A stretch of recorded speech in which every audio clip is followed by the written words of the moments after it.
A little more some of the points and the topics that we've been discussing, essentially some of the principles involved in a Jewish home as the Torah defines it, as the Torah we use it. We have touched upon this each one of our sessions, and we will expand on it today as well.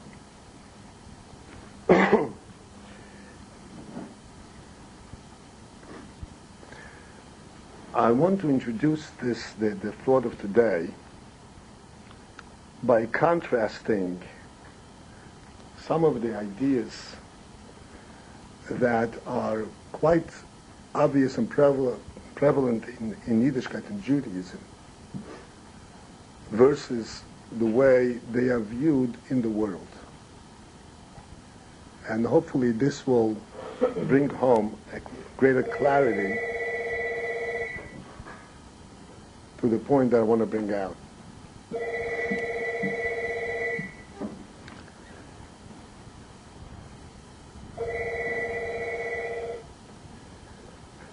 In the world, no matter how old one views the world to be, even if it is 1,000 years, each century is a new world. Coming back closer to our time, each decade is a new world.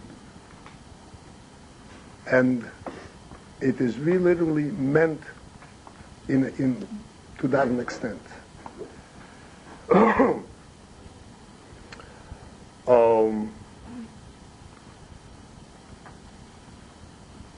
Yes, of course, everybody recognizes that the people living today are the offspring of the people that lived a generation ago, 2 generations ago. They're their offspring. They can trace it back. But what beyond that trace is their relationship? In what way do they represent their forebears? That is just accepted to be as a none. It's a brave new world. Every 10 years, every generation, of course, we just rebuild. We are more progressive. We rebuild a new world. And then our children start from scratch, and they rebuild their new world. Essentially, what is this about? This is so empty, and everybody can recognize it. But what's involved here? What's involved here is a very simple perception that each person lives his own life. I owe my respects to my parents, my grandparents. I learn something and I gain something from them. But essentially, my life is my life. My children's life is their life. There is absolutely no meaning to continuity. There's no meaning to saying that this is a full-fledged entity, a structure that continues on. Each one lives on their own. Contrast this with Yiddishkeit. Today, we are 3,500 years after Avraham Avinu, and we don't hesitate to say, this is our father. Literally. This is our father. He's the father of our nation. We follow in his footsteps. This concept, this truth, continues throughout the ages. Avraham Avinu, Avraham, Yitzchak, Yankiv, they're the parents of the entire nation. Subsequent to that, there were 12 tribes. Each Shevet was a nation unto itself. as it says so in the Torah. Gil, Hal, Goyim, each Shevet has the quality of a nation unto itself.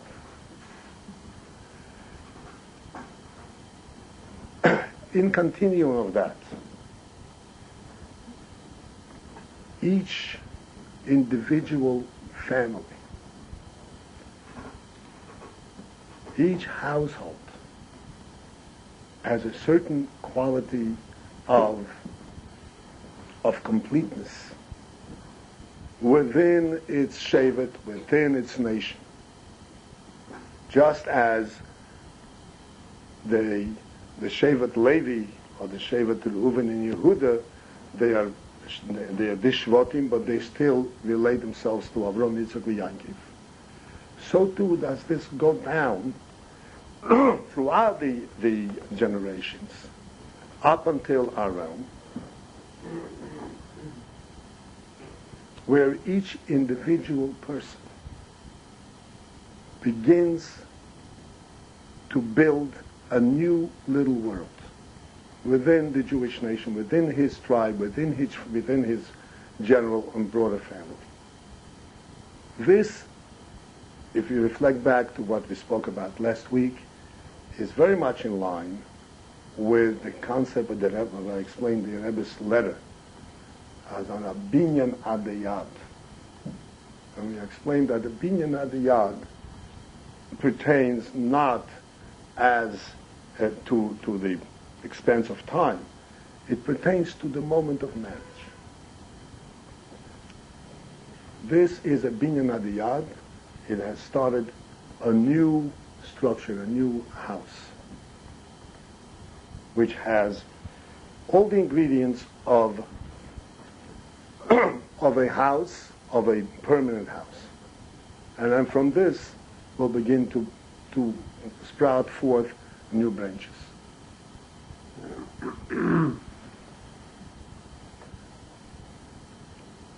Before I elaborate on the ramifications of this a little further, there's an interesting expression which everyone heard, I'm sure,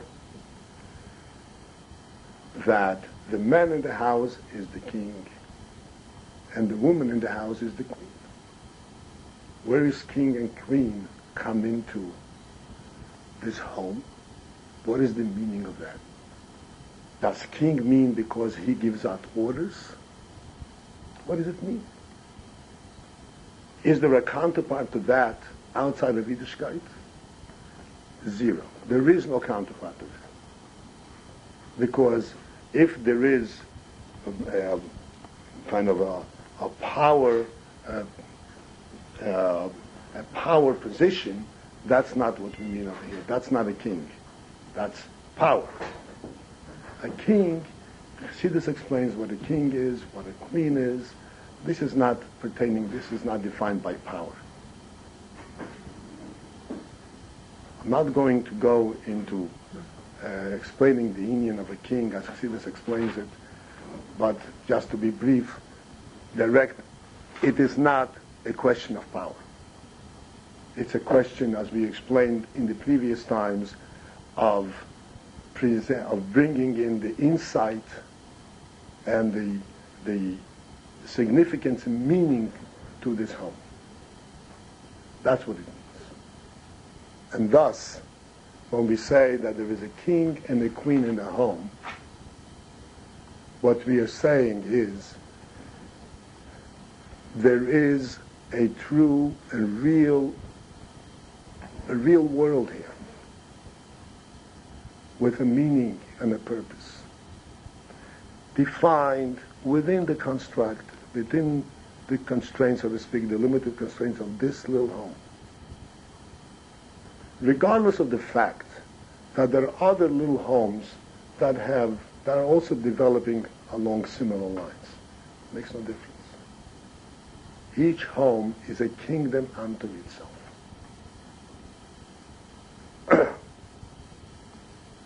Now, coming down, so to speak, to the ramifications of this, from both sides, when the man brings to the home what he is supposed to bring. Both, as we discussed earlier, the direction and so forth, and likewise the labor of and the means of sustenance. And when the woman brings to the home her services, we have to remember that the woman has to remember that the person who is supplying all of these things is a king. And the man has to remember that the woman who is supplying all of these is a queen. She is not a servant, nor is he.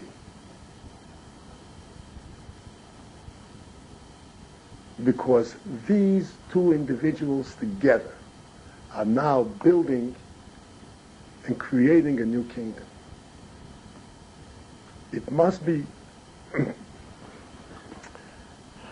recognized and appreciated as such. When one observes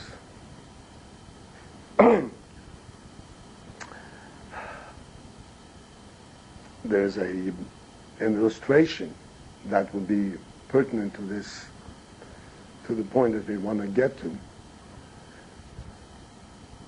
that when you see a pebble lying in the dirt, the pebble lying in the dirt doesn't faze you. The pebble belongs in the dirt. But when you see a diamond lying in the dirt, then you say, what happened over here? Besides that, this is a valuable thing, but this is disrespectful. Because a diamond is supposed to be shining.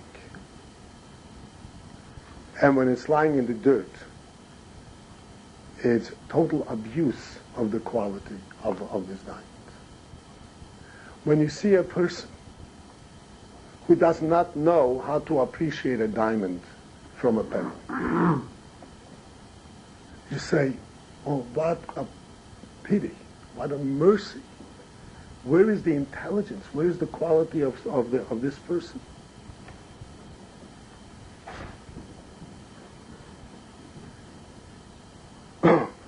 Under all circumstances,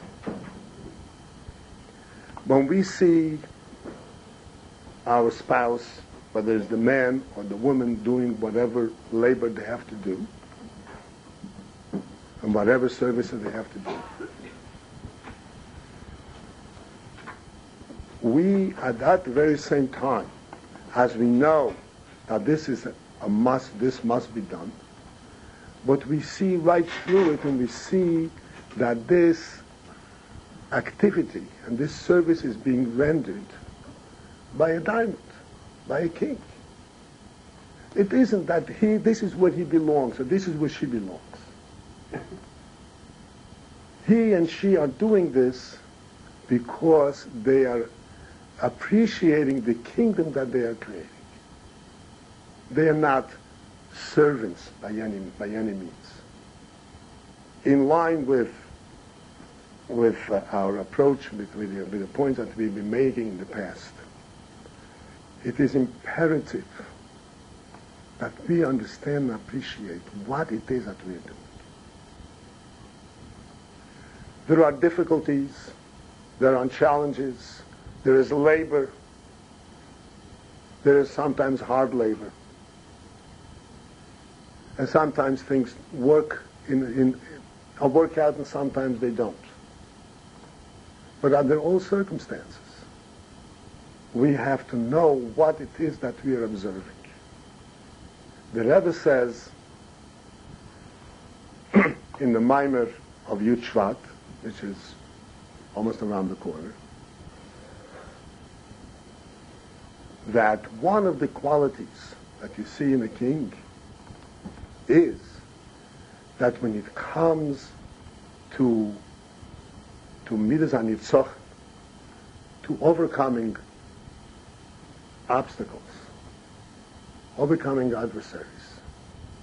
He spares no effort and no resource to overcome and conquer his adversary. In our little kingdoms, in this little building that we are building, we have that same quality in our minute sense, in our small way. Every person, Hashem made every individual complete. Complete means that He gave him chokhmah, He gave him bina, He gave him das, and He gave him all the midas, all the way to malchus. No one, this is not strange to anyone here. Which means that he has the capacity and the quality of recognizing that ultimately there is a quality of malchus. Malchus means that he stands above the circumstance. And he recognizes its true value. And he's not fazed by difficulty. He's not fazed by adversaries. And he can face it down and face it and go and continue to build his kingdom. One of the principles of building a kingdom, which is not new in our discussions, but I want to bring it in from this phase, from this approach. The Rebbe explains in this mimer, we'll take this as the illustration and develop upon that one of the requirements of building a kingdom is that the soldier recognizes that he is part of a kingdom and he dedicates his life to the welfare and the success of the kingdom. If a soldier goes out in service of the king, and he is doing it with all due diligence, putting in all his talent, but he's got one thing someplace behind his mind, in the back of his mind, that thereby, as a result of this service, he is going to be rewarded. There is something in it for him. He is not a servant of the king.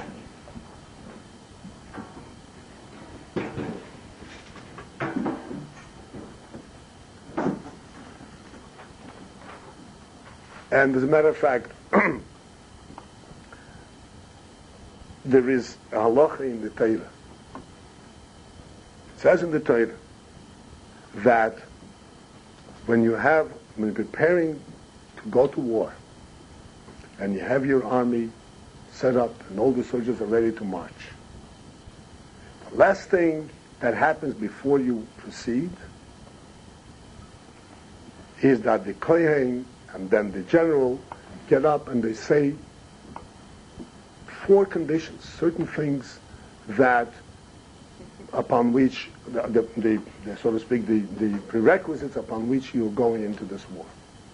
One of these things, as a matter of fact, 3 of these things I can include, that if you have something ulterior in your mind, whether it is because you have built something, you planted something, you just got married, or you're altogether just afraid of confrontation, you don't belong in this activity. You don't belong in this honor. The principal thing of this is not because you won't perform, but because you have something interfering with that service. You don't have the kingdom in mind, you have yourself in mind. Taking a lesson, so to speak, a cue from this overall and a complete situation, we have to translate this into our living kingdoms. Each one of us must know that the manner with which we can serve this little kingdom is by putting ourselves aside and saying, the kingdom takes precedent to anything of my own. What makes me happy is to see this kingdom succeed. That's my primary happiness.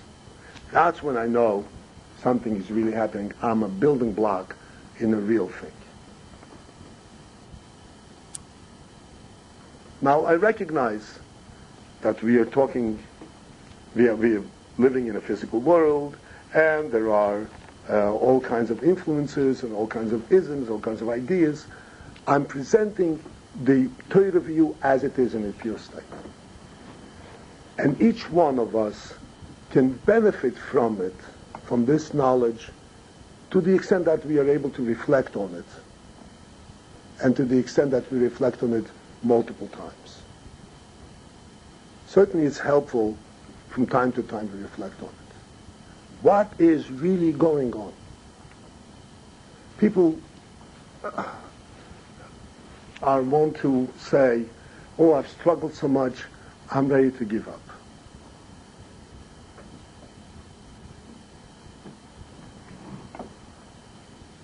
Clearly, it's impossible to say that there is no situation where that is the actual circumstance, as v'shalom.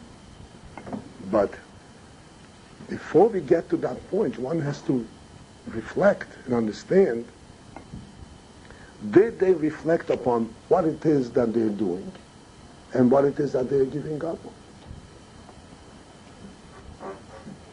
But without talking in a negative, it's more important for us here to talk in the positive. What gives me the impetus? What gives me the encouragement and spirit to continue and go on from day to day, week to week, year to year? And why, as we have discussed in the past, also based on some question that was presented, why is it that the same queen and the same king, day in, day out, week in, week out, month in, month out, is my greatest gift? My greatest inspiration is to see my king and to see my queen. What's in it? I got used to it already. We've seen each other so many times, and we've stepped on each other's toes also so many times. There is something greater than the toes that are being stepped on. There is a greater significance in this relationship.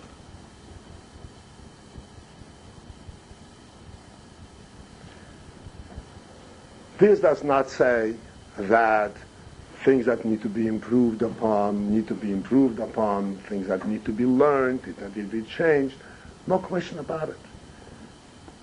The point is, from what perspective? What gives us the encouragement to go on and make the changes and to learn from each other? When my wife or my husband have a certain demand and certain need, does that mean that this is something which is a burden upon me? And I have to bear that burden as well? Or does it mean that thereby my king is going to be a king, my queen is going to be a queen? We have to always remember, there is no king without a queen, but there is no queen without a king. The queen makes you into a king, and the king makes you into a queen. Al pi halacha, this is not a dream world. This is the way things are set up in the Jewish home. When it comes to Shabbos, there's certain ways, certain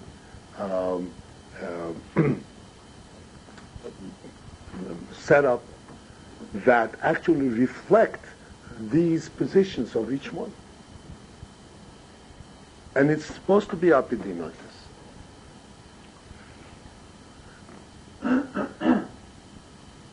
I don't know to what extent you're aware.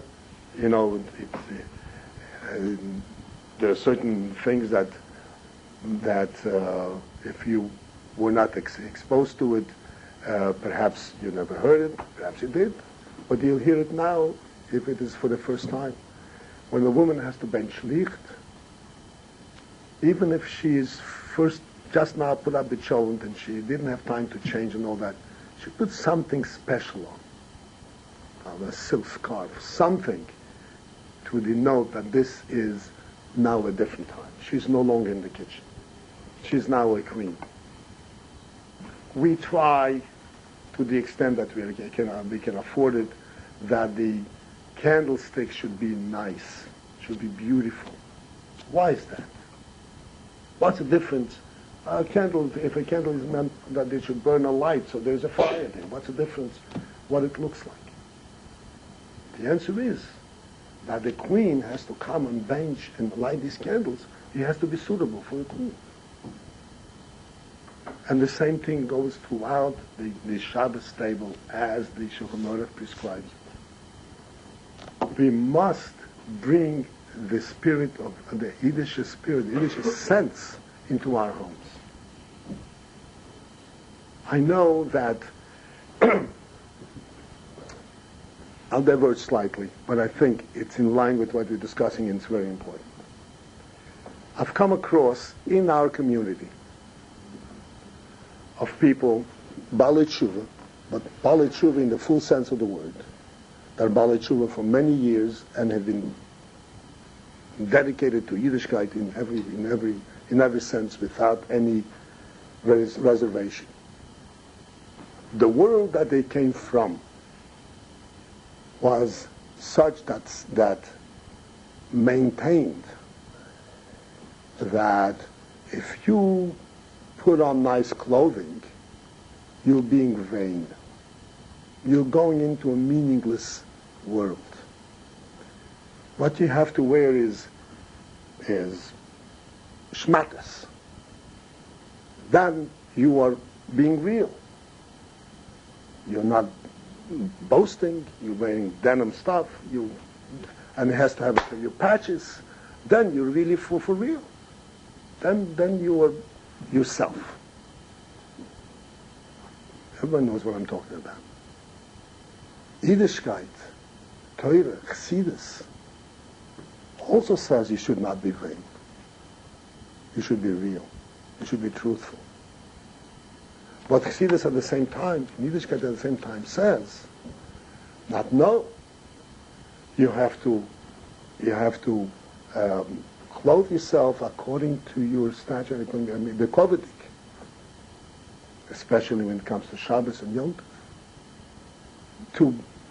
Some people did not make this jump over and say, just as Yiddishkeit gave you a totally different view of what is right and wrong, Yiddishkeit also has a totally different definition of vanity. And to put on Shabbos-like clothes for Shabbos is not vanity. Or for a chasana, for that matter, whatever it may be. The same thing goes for the home. We have to understand. Hashem in the Torah says that we are Hashem's children.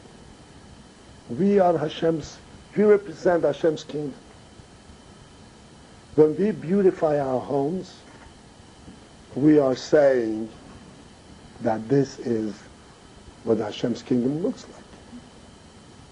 When you let it go, we say, oh, but this is insignificant, this is vain. This is not, you are not compromising on yourself, you're compromising on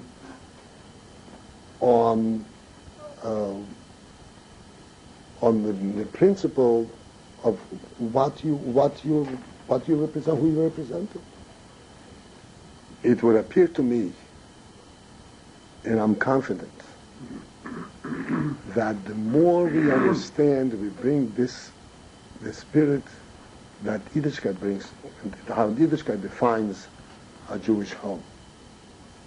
The more we bring it into our home, the more we reflect on it and understand it and practice it, we will be able to completely, literally completely cancel out any extraneous, any vanity, any personal vanity out of the house, and bring true beauty into our homes. And we will then be able to view our homes from inside and see what beauty our homes represent, rather than viewing it from outside and comparing it to whatever. We don't need any outside judgment of our homes.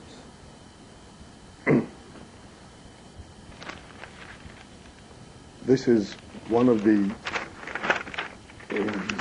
points that I wanted to discuss as an introduction. And another point which we started slightly touching on last session was in the arena of relationship.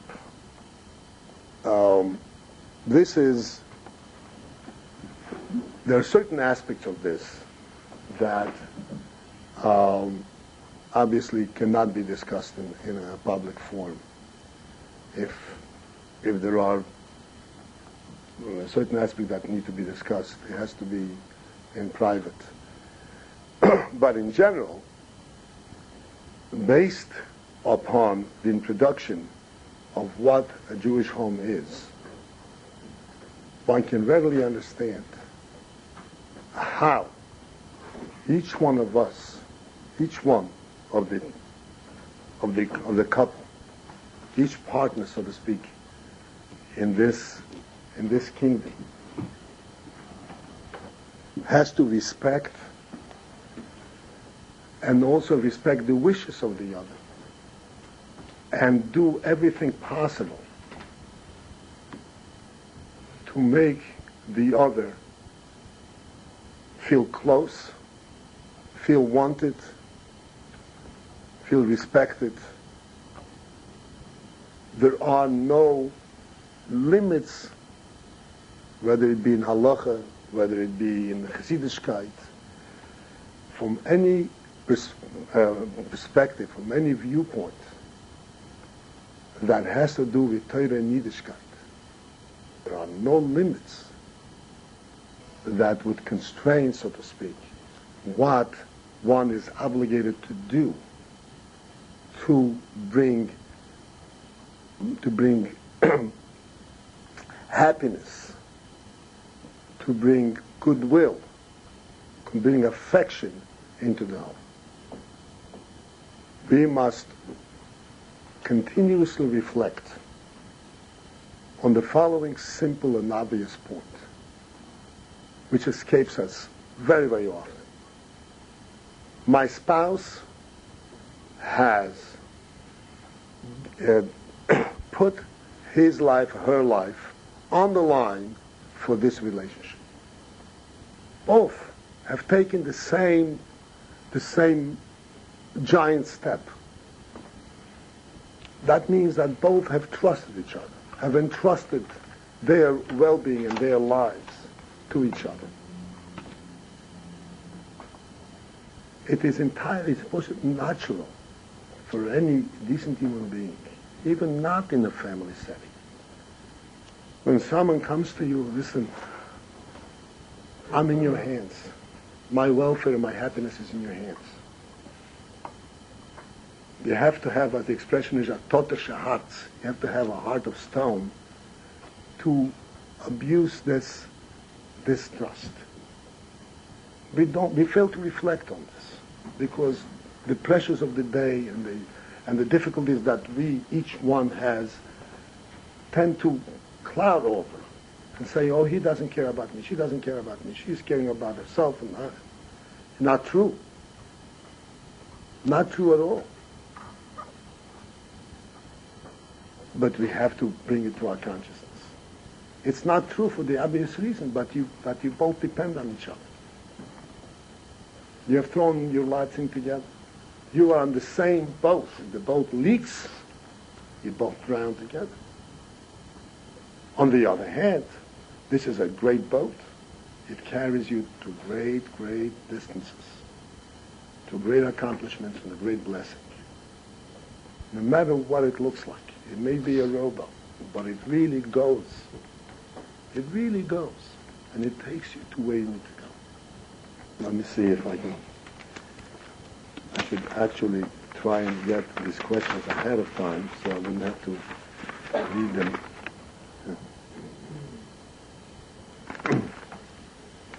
I guess I'll attend to the questions as they came in the order so that at least I'll be able to cover some of them.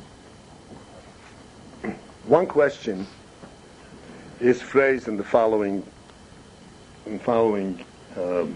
approach.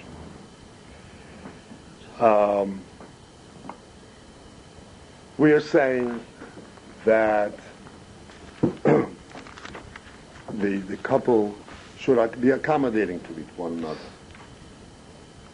should be beaten, should give in, should be forthcoming in supporting the spouse's desires or needs or one wishes. Is there a limit to that? Where is the limit? Can it be said that at some point you are just being like a doormat? Is there a danger that if you give your spouse, and this is the important thing in this question, that if you give your spouse the full freedom, you're going to take inappropriate advantage of that freedom of you. And to put this question in perspective, if chas v'sholem such a thing is possible, then anyone who can abuse his or her spouse because they're being conforming needs a good talking to. It's precisely what we were just now discussing. Who are you abusing? There's no question that all of these things that we are saying, that you have to be submissive and you have to be accommodating and so forth, are within the context of understanding of understanding who the two people are, a mutual understanding what this home is, stemming from understanding what this home is, stemming from understanding what they are building together, stemming from understanding of what a binyan adei ad is, what a Jewish kingdom is.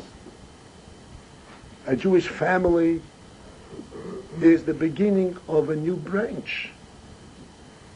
As many branches as there are, Hashem wants them all. And if chas v'sholem there is such a possibility, such a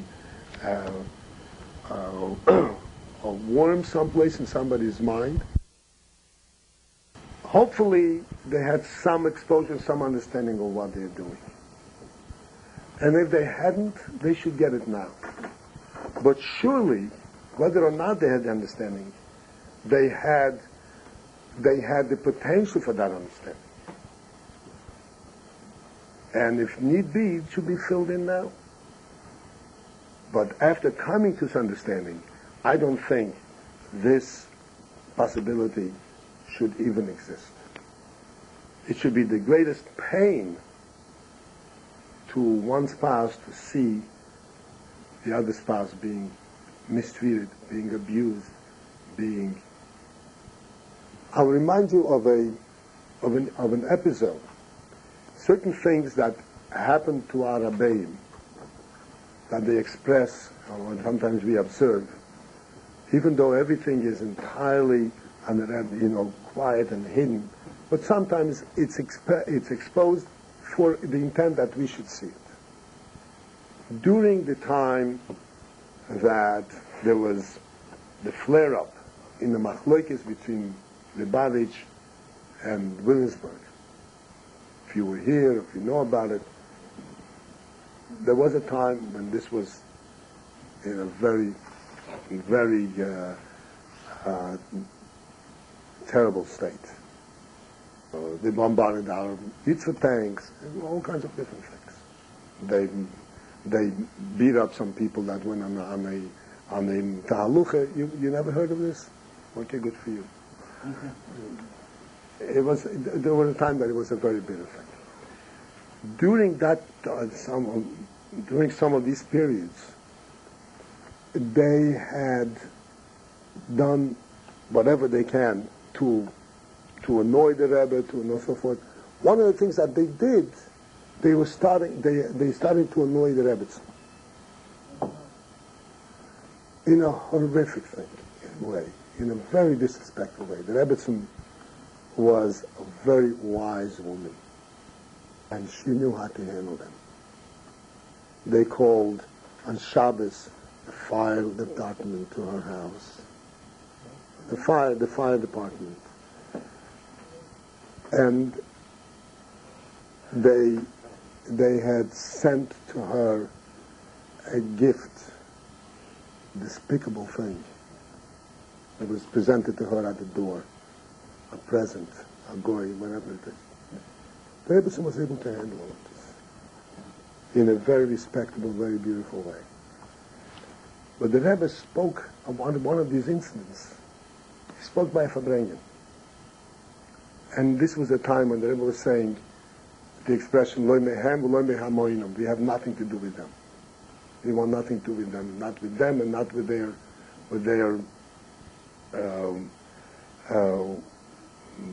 wilderness and with their whole approach to Yiddishkeit. And then the Rebbe said, it's true that this is a thing that touched me personally. But he went on to say that that's not the only thing. When he said these words that touched me personally, the Rebbe was holding back tears. You know what the Rebbe is able to sustain. The Rebbe carried the whole world. He had seen it all. But when they heard the Rebbetzin, beyond this tolerance, the Rebbetzin wasn't fazed. She knew how to handle it. She didn't get scared of them.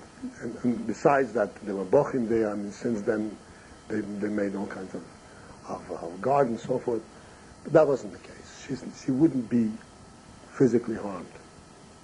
But the very fact that she was abused that way hurt the Rebbe so much that he was holding back tears. In a Fabrengen, in public Fabrengen. In our small way, we must take a cue from this. We must understand that this is precisely how we have to regard each other. There is a person who is totally dedicated to you, whose life is entirely, so to speak, thrown in with your lot. And that trust alone should arouse a certain feeling of tenderness, a certain feeling of affection. Again, it's a must that we bring a real chayas into our homes. The other question has to do with disseminating tzedakah, where there is a difference of opinion between the husband and the wife as to how much tzedakah, namely how much of a percent of their income they should give to tzedakah. The wife wants to give one amount and the husband has to give another amount. The question is not what the amount they should give, that's not in public. The question is as follows. Since we said on this forum the other day that they should disseminate the tzedakah together. And as a matter of fact, I mentioned a story from the Frierdiker Rebbe, where the Frierdiker Rebbe writes that he conducted certain business at some point, and at the end of the business season, he sat down with the Rebbetzin, and they calculated together what tzedakah they have from their profits, and they, Baruch Hashem, they gave together tzedakah, and it was a sizable amount. That's exactly what the Rebbe writes. So the question is, how do we say that the tzedakah has to be disseminated together when the Gemara at the Halacha says, Masa yodeho lebaylo, that what a woman earns belongs to her husband, and all the monies in the house belong to her husband? I want to explain to you what this halacha means and how we're supposed to live. Al pi halacha, when your son is 6 years old, you're no longer responsible for him. You can throw him to the public. Go. Let the public take care of it. Let the Bezdin create a fund for all 6-year-olds and up.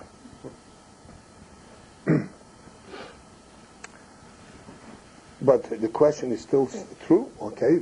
So what halacha is so callous. What is the meaning of this halacha? The Torah, as we all know, we learned, Torah has come down milmaylo lamata. Torah is likened to waters. Why is it likened to water? Because just as water flows from a higher place to a lower place, water always finds, so to speak, the lower level, the lowest level. Wherever there is a lower level, that's where the water is going to go. So too the Torah flows down to the lowest level. What this means is that the Torah can give direction even at the lowest level. Does not mean that you have to seek out the lowest level. It means that there is nothing in this world, even though this world can go very, very low, and can become extremely callous and careless and meaningless. Even there, the Torah will provide direction. What is a means to navigate through this mess and through this darkness? It does not mean at all to tell you that this lowest possible level that the Torah deals with, that's the level you should seek out. Absolutely not.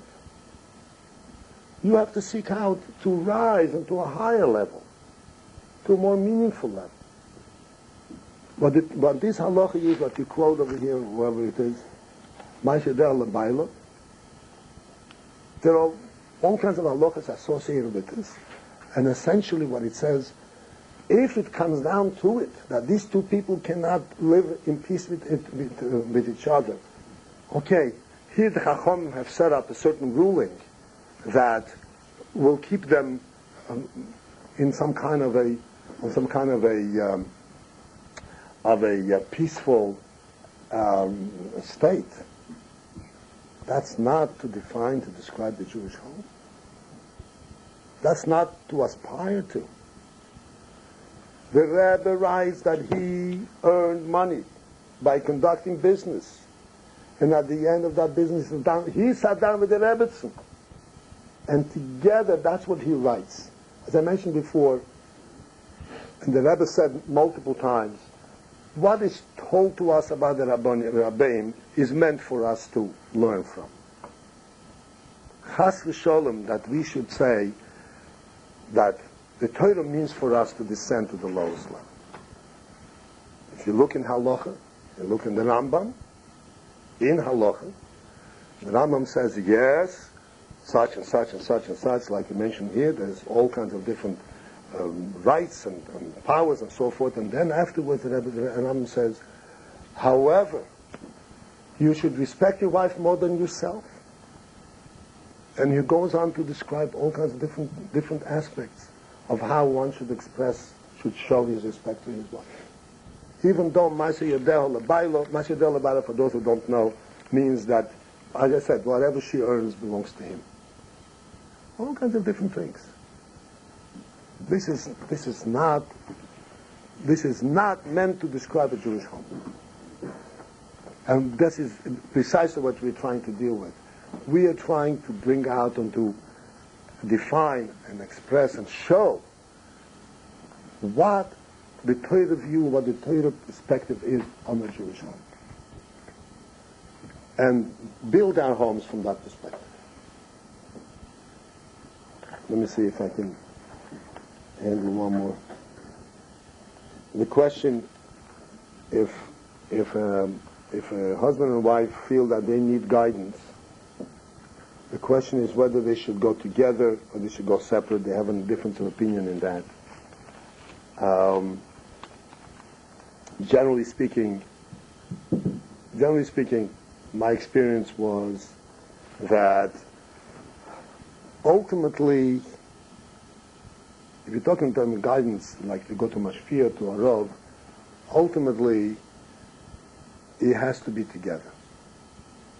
But, as a preparation for being together, it sometimes is beneficial for each one to be able to express themselves separately, so that there is a greater freedom and greater means of expressing themselves. But there is no way that whoever you're talking to should be able to get a true perspective, a true picture of what is happening without having both together. This I've seen many, many times. Because when they do need the guidance and when they do have difference of opinion, differences, they inevitably interpret episodes differently. And they present them differently, from different perspectives, even being honest about it. And there's no way you can sort things out and know where the fine line is. So the real guidance has to be, I would think, together. Any quick questions?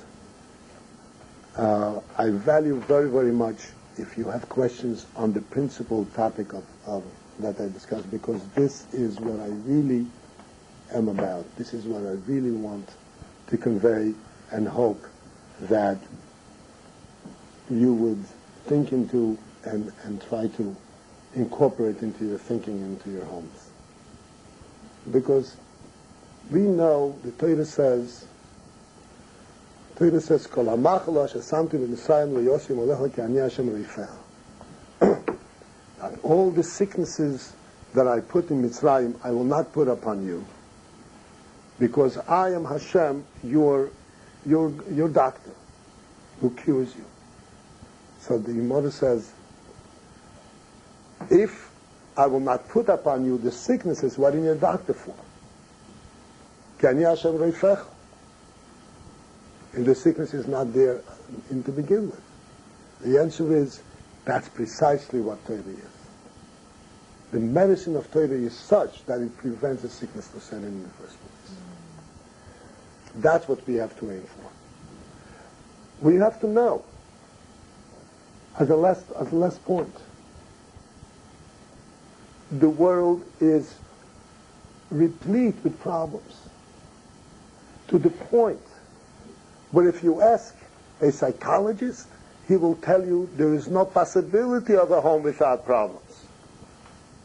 Approach it, start off right away from that perspective. And we want to say that is absolutely not true. A home starts off healthy and goes unhealthy, and it has a very healthy basis to begin with, and it goes unhealthy. There's no reason for problems. Ani Hashem reifecha. The refuah from Hashem comes before the machla even appears. We must not think of our homes as a whole bunch of sicknesses being treated with medicine. We must regard our homes as healthy and well. No one regards himself as healthy if he lives on pills. The home is no different. Yes, sure. Is personal growth a selfish motive? No. I mean, I explained in one of the previous sessions that any personal growth, anything that one does in that vein, whether it's a husband or the wife, provided, of course, that it's done in a proper way, that it doesn't interfere with what's needed in the home, is done in the spirit of a contribution to the home. It's automatic. It's automatic. The better I understand what's going on, the better I understand the spirit of the Lord, the meaning of Torah, the meaning of life, the more meaningful my home is going to be. The more I can contribute to this home and to the children. Right. I will make a very short comment on that. It's a well-taken point. And the only true and proper answer to this is, the Gemara says, Isha Gutza, that if your wife is short, bend down and listen to her. This gives us a complete perspective. The Gemara speaks very short to the point. You have to listen to each other. Yes, of course, your trend of thought is different. You cannot communicate with your wife at the same speed that you communicate with your friend in yeshiva where you say, there, oh no, there. You have to talk to each other. I've observed two people in a professional situation, literally, very sharp people, and they were sitting facing each other and they were discussing a certain problem. How about that? It won't work. And they know exactly what they're talking about. There's a story of two Hasidim who haven't seen each other for a long time, under very difficult circumstances. They sat down someplace in a hidden place, and they had a little bottle of mashke. It's called a shot, over here they throw them around for display. This bottle of mashke was standing there. They sat facing each other. A whole night they didn't utter one word. Their tears were flowing like rivers. When the night was over, the bottle was untouched. There are different levels of communication, you're right. Until such time that you understand your wife that way, you will have to bend down and ask her, what do you mean? And the same thing goes the other way. The only answer. You can't be, at 100 miles per hour speed when you have somebody who doesn't know what vehicle you're driving. That's exactly what happened over here. You got married, you start a new life. Back with your friends, you can communicate at all the habitual manner. At home, you have to take your time. You have to remember, as we said, that's what we're trying to bring out. This is the Queen speaking to you. Without her, you're not a king. So that's what makes you a king. And you're able to bend down and listen to her. Mm-hmm.